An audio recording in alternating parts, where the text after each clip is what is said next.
तो हेलो दोस्तों, स्वागत करता हूं आज की एक और शानदार वीडियो में। दोस्तों आज की इस वीडियो में हम लोग चर्चा करने वाले हैं करीबन 6 पेनी स्टॉक्स के बारे में। इनमें से कुछ कंपनीज ऐसी हैं जिनमें प्रमोटर की हिस्सेदारी लगभग देखा जाए तो 91% है, और एफआईज की अगर बात करें तो लगभग 33% तक एफआईज की हिस्सेदारी है। तो इन 6 की 6 कंपनीज के बारे में, पेनी स्टॉक्स के बारे में डिटेल में चर्चा करेंगे। अगर आपको वीडियो पसंद आए, वीडियो को लाइक करना, हमारे इस चैनल को सब्सक्राइब करके बेल बटन को ऑल पे जरूर सेलेक्ट करना। बाकी चलते हैं हमारी आज की वीडियो की ओर। लिस्ट की पहली कंपनी है, करीबन इसका भाव आज की डेट में 12 रुपये 20 पैसे के आसपास नजर आएगा। अगर हम इस कंपनी का मैक्स चार्ट ओपन कर लेते हैं तो कंपनी 2025 से वर्क करती हुई नजर आएगी। 33 रुपये के आसपास से लिस्टिंग हुई थी। उसके बाद इस कंपनी ने हाई लगाया था, लगभग दे सकते हो 64 रुपये तक का ये कंपनी एक बार हाई भी लगा चुकी है। बाकी फिलहाल के लिए गिरावट हो गई है और 12 रुपये के आसपास हमें इसका भाव नजर आएगा। लास्ट अगर हम एक साल की चर्चा करें तो वही रिटर्न है, यानी कि ज़्यादा पुरानी कंपनी नहीं है।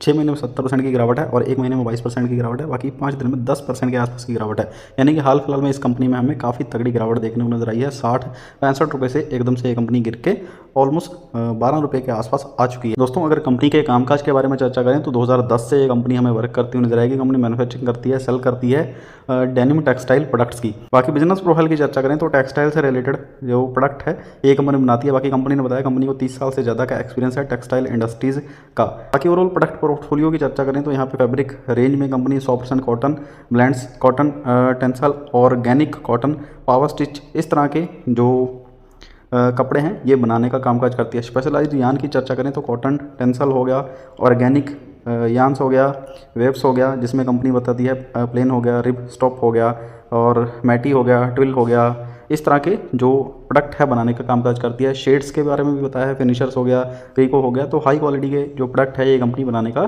कामकाज करती है। ओवरऑल अगर रेवेन्यू की चर्चा करें तो डेनिम से 97%, सोलर एनर्जी से 0.4%, विंड एनर्जी से 1.8% के आसपास रेवेन्यू आता है। बाकी एक्सपोर्ट से कंपनी का 4% के आसपास आता है। बाकी डोमेस्टिक से लगभग 96% के आसपास कंपनी का रेवेन्यू आता है। कंपनी का जो कुल मार्केट कैप है करीबन देख सकते हो 328 करोड़ के आसपास का मार्केट कैप है। इंडस्ट्री भी आप लोग देख सकते हो 18 का है, और इसका खुद का भी देखा जाए तो लगभग 10 के आसपास का है। बाकी कंपनी के हम आरओसी आरओई की चर्चा करें तो दोनों ही बेहतरीन है, पेनी शेयर के हिसाब से अच्छे हैं, ऐसा कह सकते हैं।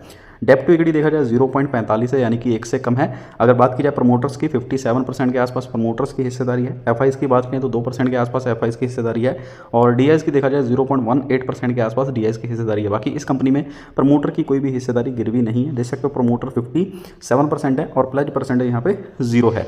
कंपनी के कुल एसेट्स की बात करें तो 328 करोड़ के एसेट्स हैं। करंट लाइबिलिटी जो मात्रा यहाँ पे 92 करोड़ की हैं, और ट्रेडिंग वॉल्यूम देखा जाए तो एक महीने की काफ़ी ज़बरदस्त है। लगभग 15 लाख क्वांटिटी यहाँ पे ट्रेड होती है। प्रॉफिट एंड लॉस की चर्चा करें तो देख सकते हो 2022 में सेल्स 350 करोड़ थी, जो कि यहाँ पे 367 करोड़, और टीटीएम में 428 करोड़, यानी कि लगातार सेल्स बढ़ी है। प्रॉफिट अगर देखें तो सबसे पहले 5 करोड़ था, फिर 4 करोड़, फिर 10 करोड़, फिर 22, फिर 15, फिर 22, अभी देखो 27, और टीटीएम में 31 करोड़ का कंपनी का प्रॉफिट है। सेल्स में इस साल 10% की ग्रोथ है, प्रॉफिट में 16% की ग्रोथ है। बाकी इस साल सीएजीआर नेगेटिव रहा है। बाकी 10 साल का सीएजीआर 28 रहा है, 5 साल का 27 रहा है, 3 साल का 9% के आसपास रहा है। अगर हम इस कंपनी की बैलेंस शीट भी देखें तो सिर्फ 87 करोड़ का कर्जा है इस कंपनी पे। रिजर्व की बात करें तो लगभग इस कंपनी के पास 177 करोड़ के रिजर्व मौजूद हैं। इन्वेस्टर्स की बात करें तो 57% के आसपास यहाँ पे प्रमोटर की हमें हिस्सेदारी इस कंपनी में नजर आएगी। बाकी एफआईज की 2% के आसपास की हिस्सेदारी इस कंपनी में बनी हुई है। दोस्तों कंपनी का नाम है R&B डेनिम्स लिमिटेड। बात करते हैं लिस्ट की सेकंड कंपनी के बारे में। दोस्तों इस कंपनी का भाव करीबन 185 रुपये के आसपास नजर आएगा। आज के ट्रेडिंग सेशन में 3-3.5% की तेजी है। अगर हम इस कंपनी का मैक्स चार्ट भी ओपन करते हैं तो ये कंपनी 1999 से हमें वर्क करती हुई नजर आएगी, यानी कि जब से लिस्ट हुई है तब से लेके अभी तक ये कंपनी निवेशकों को 4500% का रिटर्न दे चुकी है। लास्ट के 5 सालों की बात करें तो यहाँ पे 175% का रिटर्न है। अगर हम इस कंपनी का 1 साल का डाटा देखें तो यहाँ पे 10% के आसपास का रिटर्न है। पिछले 6 महीने में 6% की तेजी है। बाकी 1 महीने में 13% के आसपास की हमें तेजी देखने को नजर आएगी। दोस्तों अगर कंपनी के कामकाज के बारे में चर्चा करें तो 1978 से कंपनी हमें वर्क करती हुई नजर आएगी। ये company business of generation and distribution of electricity का कामकाज करती है। कंपनी के बिजनेस वर्टिकल की चर्चा करें तो इसमें ये कंपनी बताती है जैसे कि ये कंपनी पावर जनरेशन का कामकाज करती है। बाकी पावर डिस्ट्रीब्यूशन का भी कामकाज करती है। पावर जनरेशन में कंपनी ने बताया जैसे कि 5 कंपनी के पास थर्मल जनरेशन प्लांट्स लगे हुए हैं। ओवरऑल ये कंपनी पावर डिस्ट्रीब्यूशन का भी कामकाज करती है, जिसमें बताया distribution license for Kolkata and Greater Noida and 4 distribution franchisees भी हैं कंपनी की, जैसे कि राजस्थान महाराष्ट्र में मौजूद हैं। बाकी ओवरऑल अगर हम डिस्ट्रीब्यूशन रेवेन्यू की चर्चा करें तो जैसे कि बताया है, कोलकाता से 64% आता है, नोएडा पावर से 18%, कोटा से 8%, बीकानेर से 5%, मेलगांव से 4%, की भारतपुर से 1% के आसपास कंपनी का रेवेन्यू आता है। इस कंपनी का कुल मार्केट कैप देखा जाए तो करीबन 24,500 करोड़ के आसपास का मार्केट कैप है। अगर हम इंडस्ट्री भी देखें तो लगभग 31 का इसका इंडस्ट्री भी है और इसका खुद का भी लगभग 15 का है।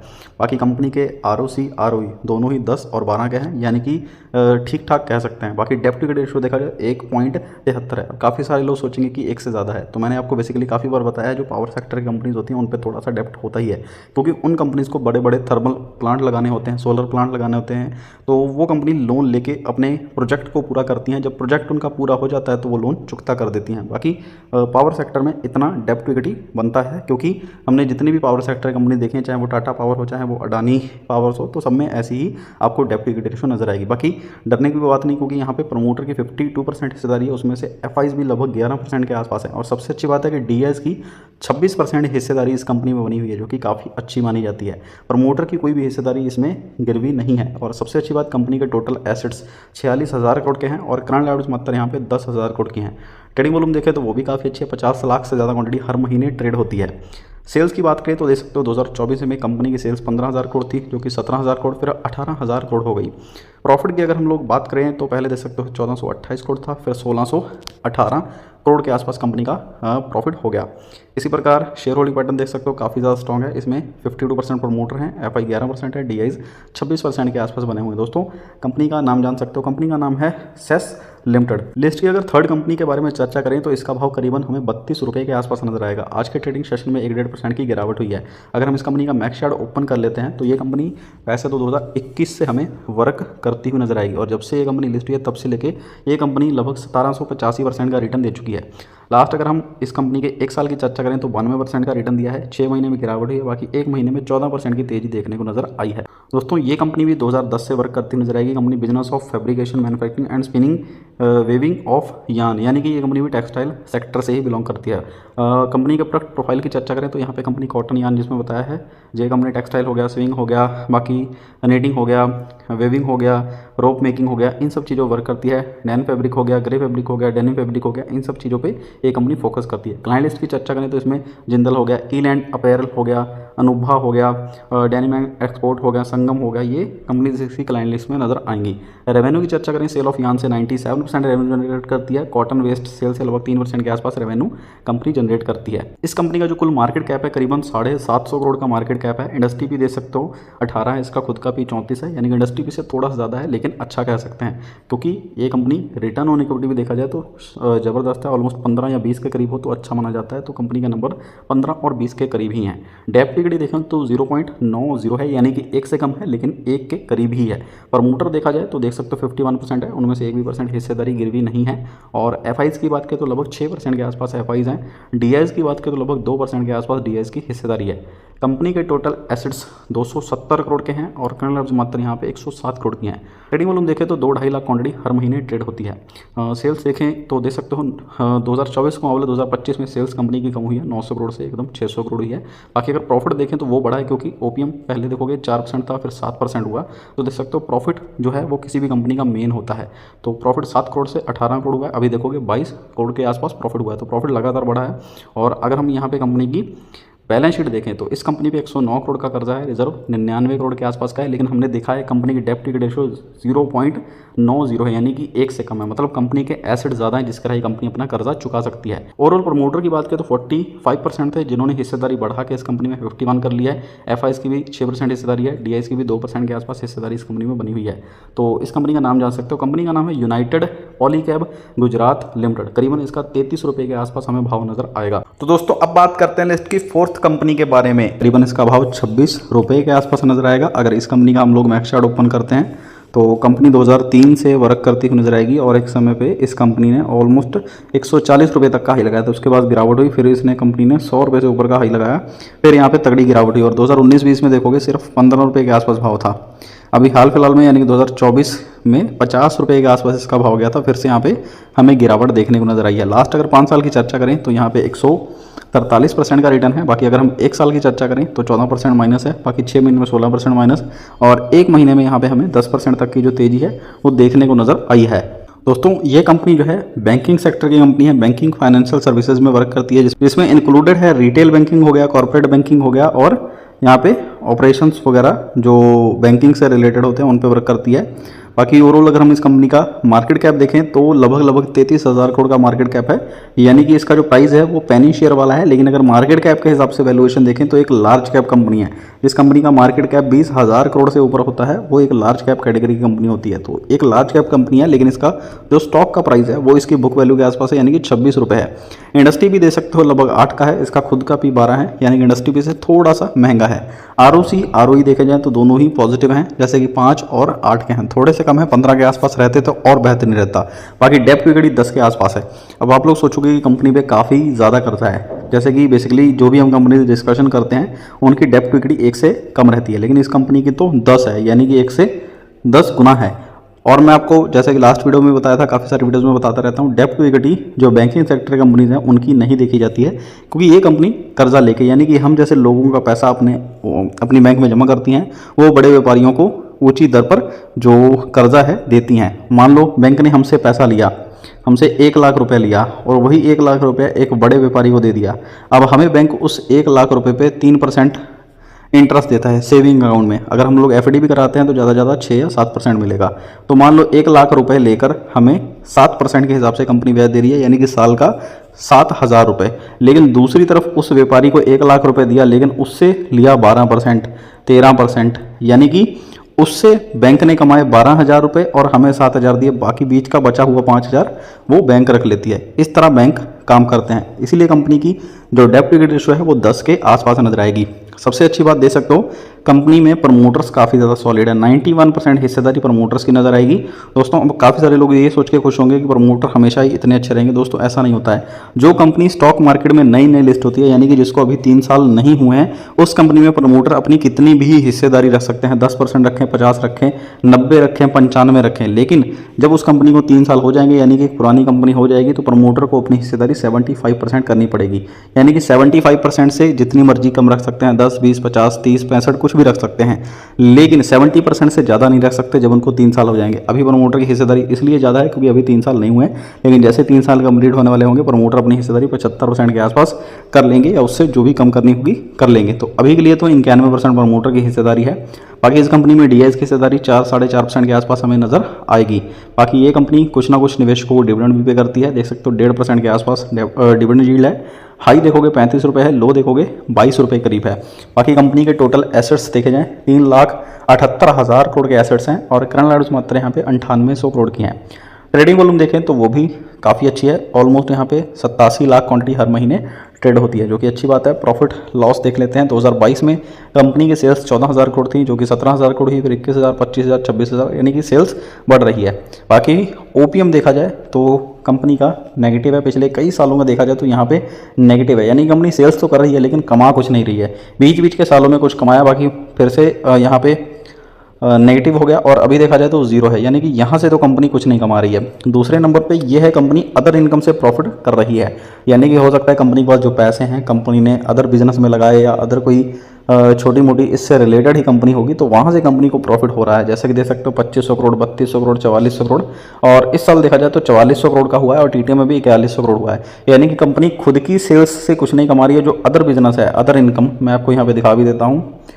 अदर इनकम यानी कंपनी का जो और बिजनेस है, ये इंटरेस्ट इनकम भी हो सकती है या किसी और बिजनेस से इनकम भी हो सकती है, तो वहाँ से कंपनी काफ़ी तगड़ा प्रॉफिट कमा रही है। बाकी फिलहाल के लिए देख सकते हो प्रॉफिट हमेशा कंपनी का बना हुआ है पिछले 4-5 सालों से, उससे पहले नेगेटिव था, लेकिन अदर जो बिजनेस है चाहे इनकम है वो कंपनी की काफ़ी सॉलिड है, जहाँ से कंपनी प्रॉफिट कमा रही है। इस साल सेल्स में कंपनी के 9% का जंप है, प्रॉफिट में 13% का जंप है। बाकी फिलहाल के लिए CAGR देखा जाए तो 1 साल का नेगेटिव है, 3 साल का नेगेटिव है, 5 साल का 19 है, बाकी 10 साल का भी नेगेटिव है। बाकी इस कंपनी की बैलेंस शीट तो देखने का कोई फायदा नहीं, को कंपनी में डेप्ट ऑलरेडी है, जैसा कि देख सकते हो 3 लाख करोड़ का, रिजर्व है 20,000 करोड़ का। तो जैसा कि मैंने डेप्ट से रिलेटेड आपको पहले ही समझा दिया। बाकी प्रमोटर की शानदार हिस्सेदारी 90% है, बाकी थोड़ा बहुत यहाँ पे क्वालिफाइड इंस्टीट्यूशंस की भी होल्डिंग नजर आ रही है। कंपनी का नाम है यूको बैंक लिमिटेड। तो दोस्तों अब बात करते हैं लिस्ट की 5th कंपनी के बारे में। इसका भाव हमें आज की डेट में 19 रुपये 85 पैसे के आसपास नजर आएगा। अगर हम इस कंपनी का मैक्स चार्ट ओपन करते हैं तो 2005 से वर्क करती हुई नजर आएगी, और एक समय पे यानी कि 2018-19 में इस कंपनी के स्टॉक का भाव लगभग 382 रुपये तक गया था, यानी कि ऑलमोस्ट 400 रुपये तक का जो हाई है वो टच कर चुका था। उसके बाद देखा था जब कोरोना आया तब इस कंपनी में काफ़ी तगड़ी गिरावट हुई। उसके बाद दोबारा इस कंपनी ने कभी बाउंस बैक नहीं किया, थोड़ा बहुत ऊपर नीचे जाता रहता है, जैसे कि कभी 10 आ गया, 15 आ गया, 20 आ गया, 22 आ गया, इतने पे जाता रहता है। लास्ट 5 साल में भी 41% की तेज़ी है, एक साल ही 7% की तेज़ी है, 6 महीने में गिरावट है, बाकी पिछले 1 महीने में 10% की हमें तेज़ी देखने को नजर आई है। दोस्तों ये कंपनी 2003 से वर्क करती हुई नजर आएगी और ये कंपनी में देखा जाए तो बैंकिंग सेक्टर की कंपनी है, फाइनेंशियल सर्विसेज प्रोवाइड करती है। और इस कंपनी का मार्केट कैप देखा जाए तो 62,000 करोड़ का मार्केट कैप है, यानी कि जो पिछली कंपनी थी उसका 33,000 करोड़ था, उससे ये कंपनी ऑलमोस्ट डबल है। ये कंपनी भी एक लार्ज कैप सेक्टर की कंपनी है। बाकी ओवरऑल देखा जाए तो यहाँ पे जो करंट भाव है 19 रुपये, ये एक पेनी शेयर के बराबर ही है, लेकिन मार्केट कैप के हिसाब से एक लार्ज कैप कंपनी कह सकते हैं। इस कंपनी की जो इंडस्ट्री पी है वो 15 है और इसका खुद का जो पी है वो 17 है, यानी कि इंडस्ट्री पी से हल्का सा ही महंगा है, बाकी बुक वैल्यू से भी थोड़ा सा ही महंगा है। आरओसी देखा जाए पॉजिटिव है। डेब्ट टू इक्विटी इस कंपनी की 7.51 है। जैसे मैं आपको पिछले स्टॉक में समझा ही दिया था, डेब्ट टू इक्विटी थोड़ी सी ऐसी कंपनीज की ज़्यादा होती है, बैंकिंग सेक्टर की या फाइनेंशियल सर्विसेज प्रोवाइड करने वाली कंपनी की। इस कंपनी में प्रमोटर्स की हिस्सेदारी नहीं है। जी हाँ, इसमें प्रमोटर्स ओन नहीं करते हैं, इसमें है एफआईज की हिस्सेदारी जो कि 46% है, यानी कि ऑलमोस्ट आधा इस कंपनी में। यानी कि अगर 62,000 करोड़ की कंपनी है तो उसमें से 31,000 करोड़ तो लगभग एफआईज ने ही इस कंपनी में इन्वेस्ट किया है। डीआईज ने देखा जाए 21% यहाँ पे डीआईज ने भी इन्वेस्ट किया है। तो मोटा मोटा दोनों का मिला लिया जाए तो लगभग 60 से 70% तो एफआईडीआई हैं, यानी कि फॉरेन निवेशकों ने निवेश किया इस कंपनी में। कंपनी के कुल एसेट्स 4,70,000 करोड़ के हैं और करंट लायबिलिटी मात्रा यहाँ पे 34,000 करोड़ की है। ट्रेडिंग वॉल्यूम देखें तो काफ़ी शानदार है, लगभग 13 करोड़ क्वांटिटी जो है हर महीने ट्रेड होती है, यानी कि काफ़ी अच्छी ट्रेडिंग वॉल्यूम है। सेल्स देखें तो 2021 में कंपनी की सेल्स 19,000 करोड़ थी, जो कि 22,000 करोड़, 27,000, 30,000, 30,000, यानी कि ये भी बढ़िया है। इस कंपनी का खुद की इनकम से जो प्रॉफिट है वो भी कुछ भी नहीं है, जैसा कि पिछली कंपनी थी वैसा ही है। देखोगे ओपीएम नेगेटिव है, तो इसलिए खुद की इनकम से कोई प्रॉफिट कंपनी नहीं कमा पा रही है। लेकिन ये कंपनी अदर बिजनेस से पैसा कमा रही है, जैसे कि 3800 करोड़, 5300, 6100, 7,000 करोड़, यानी कि अदर इनकम से प्रॉफिट कमा रही है। और पहले देख सकते हो लगातार कंपनी काफ़ी साल लॉस में रही, फिर अभी देखोगे 700 करोड़, 1200 करोड़, 2400, 3500 करोड़ का प्रॉफिट है। इस साल सेल्स में 2% की गिरावट है, बाकी प्रॉफिट ग्रोथ में 43% तक की तेजी है। बाकी सीएजीआर देखा जाए इस साल 8 है, 3 साल का भी 8 है, 5 साल का 7 है, बाकी 10 साल का -20 है। बैलेंस शीट देखें तो इस कंपनी में 3,18,000 करोड़ का कर्जा है। रिजर्व देखोगे 44,000 करोड़ का रिजर्व मौजूद है। बाकी शानदार एफआईडीआई दोनों की हिस्सेदारी है, यानी कि क्वालिफाइड इंस्टीट्यूशंस द्वारा ही ये कंपनी मैनेज की जाती है। इस कंपनी का नाम जान सकते हो, कंपनी का नाम है येस बैंक लिमिटेड। अब दोस्तों अब बात करते हैं लिस्ट की 6th कंपनी के बारे में। करीबन 56 रुपये के आसपास भाव है। लास्ट ट्रेडिंग सेशन में यहाँ पे हमें 3% की गिरावट देखने को नजर आई है। अगर हम इस कंपनी का मैक्स चार्ट भी ओपन करें तो कंपनी 2019 से वर्क कर रही है, तब से लेकर अभी तक देखा जाए तो 850% का रिटर्न दिया है। लास्ट 5 साल भी देखें तो 111% का रिटर्न है। एक साल की बात करें तो 26% का रिटर्न है, 6 महीने में 8%, 1 महीने में 10%, 5 दिन में थोड़ी बहुत गिरावट देखने को नजर आई है। दोस्तों ये कंपनी भी एक बैंकिंग सेक्टर की ही कंपनी है और देखा जाए तो ये कंपनी भी फाइनेंस वगैरह करती है। बाकी नॉन बैंकिंग फाइनेंशियल एक्टिविटीज़ में भी कंपनी जो है वर्क करती हुई नज़र आएगी। इस कंपनी का जो कुल मार्केट कैप है 11,000 करोड़ के आसपास का मार्केट कैप है। जो फर्स्ट हमने 2 कंपनी चर्चा की वो लार्ज कैप कैटेगरी की थी, ये है मिड कैप कैटेगरी की, यानी कि जिस कंपनी का मार्केट कैप 5,000 करोड़ से लेकर 20,000 करोड़ के बीच होता है उसको हम कहते हैं मिड कैप। जिसका मार्केट कैप 5,000 करोड़ से कम होगा उसको कहेंगे स्मॉल कैप। 1,000 से 5,000 करोड़ के बीच होगा स्मॉल कैप होगी। तो ये कंपनी एक मिड कैप कंपनी है। इंडस्ट्री भी दे सकते हो 18 है और इसका खुद का भी 22 है। आरओसी पॉजिटिव है। डेब्ट टू इक्विटी 6.77 है। इस कंपनी में भी प्रमोटर्स की हिस्सेदारी नहीं है। एफआईज की 17% हिस्सेदारी है। डीआईज की 31% हिस्सेदारी इस कंपनी में नज़र आ रही है। कंपनी के जो टोटल एसेट्स हैं वो लगभग 50,000 करोड़ के हैं। करंट मात्र यहाँ पे 1100 करोड़ की हैं। ट्रेडिंग वॉल्यूम देखें तो काफ़ी शानदार है, यानी कि काफ़ी अच्छी खासी क्वांटिटी ट्रेड होती है। बाय सेल से रिलेटेड कोई भी दिक्कत नहीं होगी। सेल्स देखें तो 2024 में कंपनी की सेल्स 5600 करोड़ थी, 6300 करोड़ हुई, फिर 400 करोड़। और प्रॉफिट देखा जाए तो बीच में कंपनी यहाँ पे लॉस में भी है, प्रॉफिट में भी है, काफ़ी अच्छा ओपीएम है, लेकिन इस साल का लगभग 4% के आसपास ओपीएम है। और टीडीएम का देखा जाए तो -7% है, यानी कि वहाँ पे थोड़ी बहुत जो ओपीएम है वो कंपनी का नेगेटिव है, जिस वजह से प्रॉफिट पे फर्क पड़ेगा। बाकी ओवरऑल देखा जाए तो ये कंपनी अदर इनकम से प्रॉफिट कमा रही है, जैसे बाकी कंपनीज थी वैसे ही ये कंपनी भी है। देखा जाए तो प्रॉफिट कंपनी का कम हुआ, पहले 1,000 करोड़ था, फिर यहाँ पे 1200 करोड़ हुआ, फिर 700 करोड़, अभी देखोगे 500 करोड़ के आसपास। तो इसी वजह से थोड़ी बहुत गिरावट देखने को नजर आई है। बाकी इस साल सेल्स में 5% की ग्रोथ है, प्रॉफिट ग्रोथ में 50% की ग्रोथ है। बाकी पिछले 3 साल का 5 साल का डाटा देखा जाए काफ़ी अच्छा है। सीएजीआर भी देखा जाए तो इस साल का 27 है, 3 साल का 27 है, 5 साल का 16% के आसपास है। और अगर हम बैलेंस शीट देखें तो लगभग 39,000 करोड़ का कर्जा है। रिजर्व देखा जाए तो 42,000 करोड़ का रिजर्व मौजूद है। इन्वेस्टर्स देखें तो इस कंपनी में भी जो एफआईज हैं उनकी हिस्सेदारी 17% है, डीआईज 31% है, पब्लिक 50% के आसपास इस कंपनी बनी हुई है। यानी प्रमोटर द्वारा ये कंपनी मैनेज नहीं है, एफआईडीआई इसको मैनेज करते हैं। दोस्तों इस कंपनी का नाम है Ujjivan small finance bank limited.